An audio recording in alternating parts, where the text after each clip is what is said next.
Hello, I'm Devirupa Mitra, Diplomatic Editor of The Wire, and welcome to a new initiative from The Wire.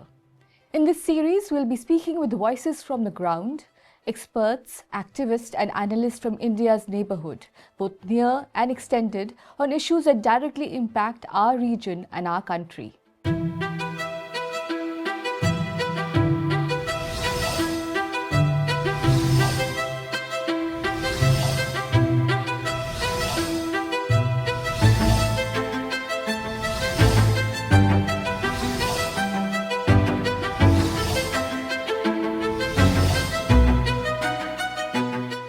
This year, three of India's neighbours are holding general elections: Myanmar, Bangladesh and Nepal. Today we are looking at the first of these, Myanmar's controversial general elections. The military junta has completed the second phase of voting on January 11th, with the final phase scheduled for January 25th. But here's a critical question. Is this a democratic transition or an elaborate charade to legitimize and rebrand military rule? While state media shows orderly queues at polling stations, international observers have called this election sham. The military-backed USDP has already swept 87% of seats in Phase 1.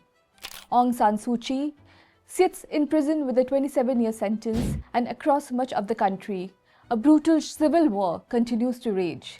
To understand what's happening, let's step back. In February 2021, Myanmar's military staged a coup, overthrowing the democratically elected government led by Nobel laureate Aung San Suu Kyi.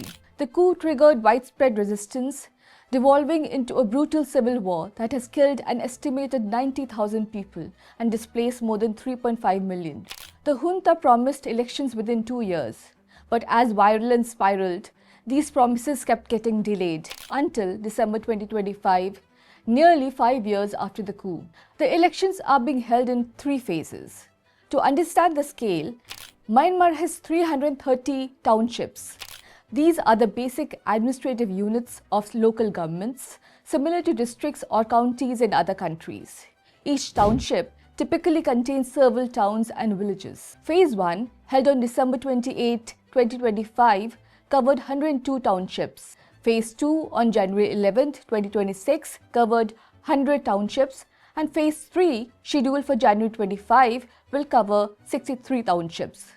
But here's the catch. While 265 of Myanmar's 330 townships are scheduled to vote across 3 phases, voting was cancelled entirely in at least 65 townships due to active fighting, with large swathes under rebel control excluded entirely. The National League for Democracy, which won landslide victories in 2015 and 2020, was forcibly dissolved in 2023. Most opposition leaders are in prison or exile. At least 22,000 people are currently being detained in Myanmar for political offences. To understand what's really happening inside Myanmar, I spoke with Dr Khin Zaw Win, director of the Tampa Institute, a Myanmar-based think tank that has worked on Myanmar's political transitions, ethnic issues and foreign relations since 2006. Dr Khin Zaw Win spent 11 years as a political prisoner from 1994 to 2005, imprisoned for what the military regime called seditious writing. Today, he remains in Yangon, continuing his analysis and advocacy despite the risk. I began by asking him about the mood in the city. Well, Yangon, which is used to be the capital, it's the chief city, is quiet. We have not been affected by the civil war. But if you ask me about the elections, we've had 2 phases and 2 rounds. It's been very quiet. No violence in Yangon, but at the same time, there is very little interest at the same time. While life in Yangon appears normal on the surface, Dr Khin Zaw Win painted a picture of profound apathy and fear. The polling stations are open the whole day, but if you go there now in the afternoon, there'll probably not be many people there. There was a school teacher who had to volunteer. Most of the volunteers at the polling stations are women school teachers. And she was saying that she's unwell. She's lost her voice.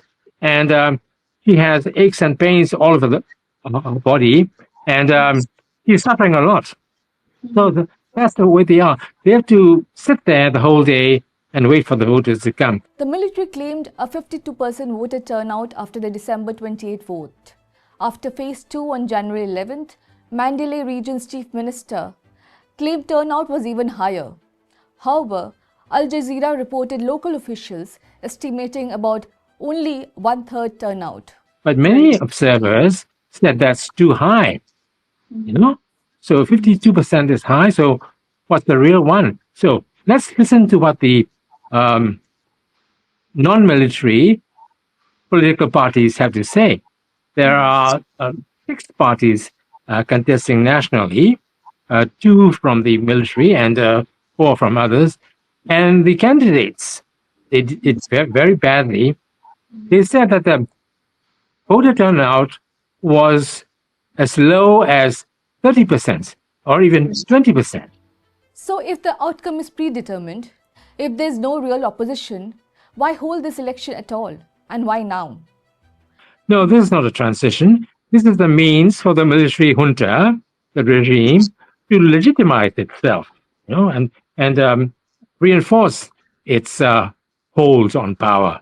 They can show to the world and to countries like China that we are democratic. We are having democratic elections, and so you should recognize that and acknowledge that. No, certainly not. And what we are seeing, what we are talking about now, really exposes that, you know, shows the reality on the ground. It's not a transition, it's a way for an authoritarian military dictatorship to entrench itself. Dr. Khin Zaw Win explained there's another strategic reason for the timing of these elections. We have a parallel government called the National Unity Government, you know, and that's NUG, and composed of mostly members of the National League for Democracy, which is Aung San Suu Kyi's party. And that government is composed of people who were elected in the last pre-elections in November 2020. And so their term is also 5 years. They claim to be the legitimate representatives of the Myanmar people, but after 5 years, well, it's gone. So that's another reason the junta wants to reinforce its hold on power and also to displace the NUG. The National Unity Government, or NUG, was formed by elected lawmakers, civil servants and pro-democracy activists who fled after the 2021 coup. Operating as a shadow government from exile, it claims to be Myanmar's legitimate authority based on the 2020 election results. But 5 years after that election, the democratic mandate expires, and the junta's election aims to erase their claim to legitimacy entirely. But Dr. Khin Zaw Win was blunt about the opposition's prospect. Let me just be very frank with you. The NUG doesn't have much of a chance. You know? I'm impartial. I've been a political prisoner. I'm not with any party. I'm not with the military or and junta. I want a good future for my country. I would say that the NUG's chances are receding day by day.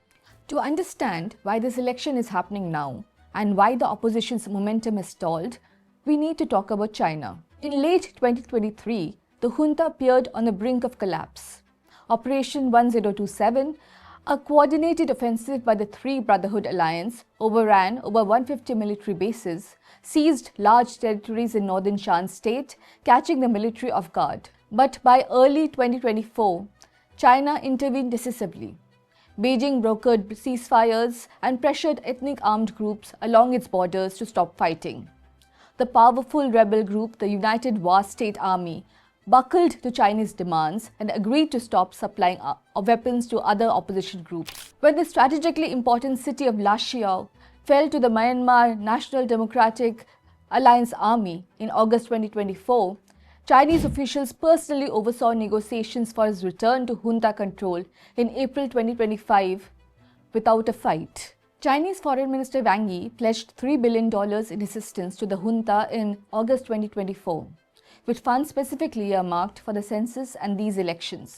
China has also provided the junta with drones, jet trainers, spare parts for fighter jets, cargo planes, communication equipment, and training support. This surge in Chinese military aid, particularly drones and air power, has given the junta decisive advantage in 2025, reversing many of the opposition's 2024 gains. Why is China so invested? Myanmar is critical to China's Belt and Road Initiative. The China-Myanmar Economic Corridor, including the Chaopio deep-sea port in Rakhine State, provides China an alternative route to the Indian Ocean, circumventing the vulnerable Malacca Strait. This strategic corridor is vital for China's energy security and its ability to project power into the Indian Ocean, directly affecting India's strategic interest in the region. Additionally, in recent years, Myanmar has provided, according to some estimates, nearly 98% of China's imports of heavy rare earth elements, making it by far Beijing's most important external supplier. These minerals, dysprosium and terbium, are critical for electric vehicles, defense systems, and advanced electronics. Beyond the political theatre and great power competition, there is an enormous human cost to this conflict and to the junta's desperate attempts to maintain power. Currently, 16 million people are in desperate need of urgent humanitarian assistance, with an estimated 400,000 children suffering from acute malnutrition. In early 2024, the junta revived a controversial conscription law. It's called National Service Law for young men between 18 and 35, 18 and 25, which was passed some years ago, and they revived it, or they put it into effect in early 2024. Right. So it has been going on, and there are conscriptions batch by batch. Each batch takes in 5,000. So now I think the estimate is about 90,000 inducted into the army ranks. Now, it's very unpopular. Most families, even in Yangon, who have teenage sons, young male teenage students, if they have money, they've all gone to Thailand. Or if you have more money, you can go to some other places.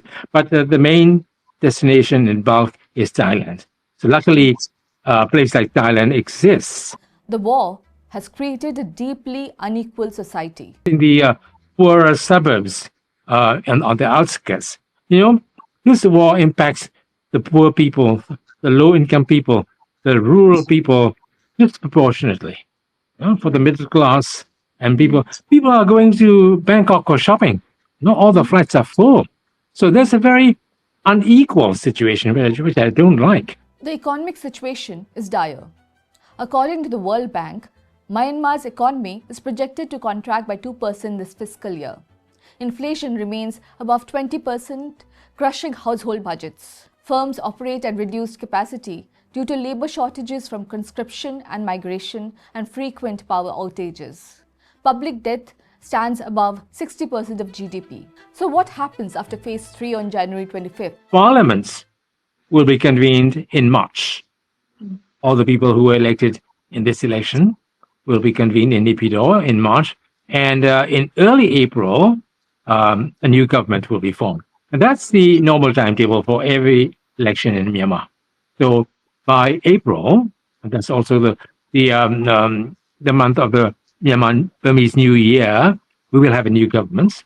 But although we say that we have a new government, it'll just be the same people in different clothes and they take off the uniforms, and in civil dress they will ditch their military titles and they become ministers, and presidents, vice presidents, deputy ministers. And worryingly, Dr. Khin Zaw Win believes the next generation of military leaders may be even more hardline than their predecessors. The pattern, people would change if there's a new generation of generals now, which just it's still going on. It just happened started 2 or 3 months ago. They are very hardline. Please remember that. The younger guys are very hardline because they have no knowledge, or a picture of the outside world.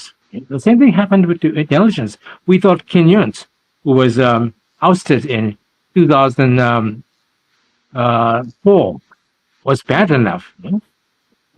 He was trained by the Israelis, he was trained by the East Germans. But the new intelligence people are worse, at least because of the foreign training.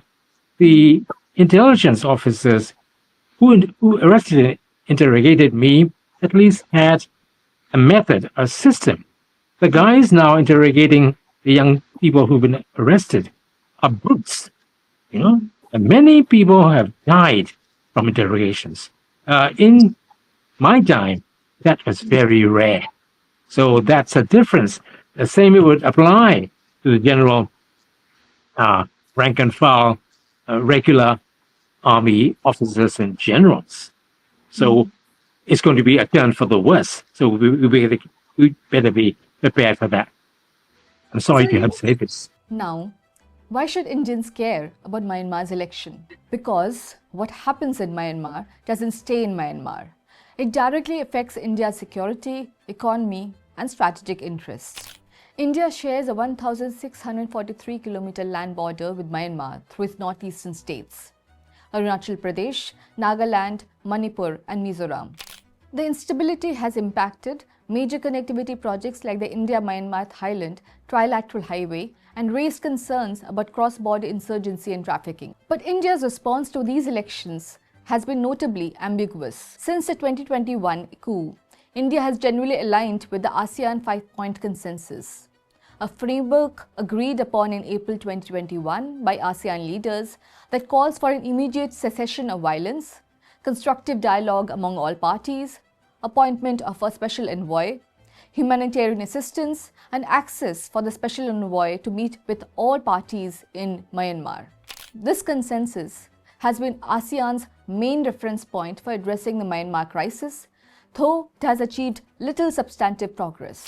For these elections, ASEAN as a bloc decided not to send observers. Malaysia, the 2025 ASEAN chair, called for free, fair, and comprehensive elections and emphasized the importance of achieving peace over elections. Even Myanmar's other major neighbor, Thailand, which shares a 2,400-kilometer border and hosts the largest Myanmar migrant population, did not send observers, despite initial speculation that it might. India's Ministry of External Affairs maintained that the elections should be free, fair, and inclusive, with participation of all stakeholders being important for the credibility of the electoral exercise. On Reza, your question regarding Myanmar,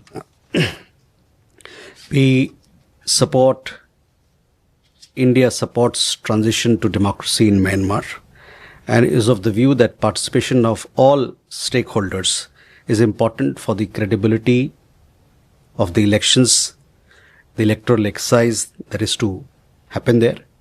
It needs to be free, fair, and inclusive. India will continue to support all efforts that advance peace, dialogue, and return to normalcy in the country. However, Indian government sources told The Wire that India had not sent an official delegation to observe the elections and that the individuals named retired Lieutenant General Arun Kumar Sahani and strategic affairs commentator Atul Aneja were participating in their private capacity. Yet Myanmar state media presented them alongside official observers from Russia and China, which has led to questions about whether India's policy of deliberate ambiguity is working. I asked Dr. Khin Zaw Win about India's position and whether it was adequate. But for the reaction to the coup and to the junta was a disappointment. But I haven't lost touch with India, and I don't see India as an enemy. But there's just a few points I'd like to make. I understand that India is also constrained by the presence of the rival China's presence in the arena, because China is also courting the junta, for reasons of its own, for its Belt and Road, and its outlet to the. So India has to play that game as well, But the point that I'd like to make through you is that Okay, for reasons of geopolitics and India's interests, I know that India has to touch base, with the junta. But at the same time, a country as ethnically and politically diverse as Myanmar will need special care. No? Okay, the West, like for instance, Europe, especially the United States, they see it in terms of only the NLD versus the military, Aung San Suu Kyi versus Myanmar. That is totally inadequate. And now we have to see things realistically. And the NUG just can't deliver. No, well, it's good that you have a liaison, allow them to have a liaison office in Delhi. They have to be represented there and speak their mind. But we have to think about the long run. No? Okay, the big question is, if NUG is in that situation, who else is going to fill that space? But Dr. Khin Zaw Win argues that India's approach, trying to maintain stability through backing the military, is fundamentally flawed. And he raises a crucial point that Myanmar military has historically played both sides. India is concerned about the northeast as well.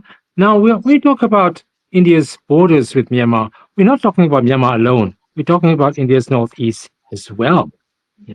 The Nagas, the Mizos, in the past, and now we have the new Meitei, they all have camps in Myanmar.